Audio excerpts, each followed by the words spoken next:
একটি দুঃখজনক ব্যাপার, আমাদের এলাকায় নূরজাহানের বাড়িতে আগুন ধরিছে, কিন্তু আমরা চেষ্টা করে নিভাতে পারি না, কেননা যেহেতু অনেক তাপ আইতে আছে আগুনের, এই জন্য সামনে যাওয়ার কেউই সাহস করতে আসে না। সবাই বলাবলি করছে তার ঘরে নাকি প্রায় 1 থেকে 1.5 লাখ টাকা পরিমাণ টাকা ছিল, এরকমের সবাই বলাবলি করছে। আসলে সত্য কি মিথ্যা তা বলতে পারবো না, অনেকেই বলছে, অবশ্যই সত্যই হতে পারে।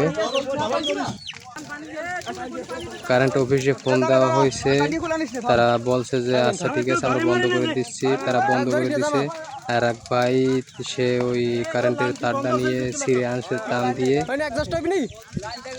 এটার মূলত কারণ হলো একজন নাকি কারেন্টের লাইন থেকে মোটর চালানোর জন্য লাইন নিছিল, তারপরে একজনে বলছে যে না কারেন্ট নাই, আবার কারেন্ট আসছে, সেই কারণে নাকি কোনো জায়গা থেকে তার ছেলা হয়ে আগুন ধরছে, এরকমের মন্তব্য করতেছে মানুষে।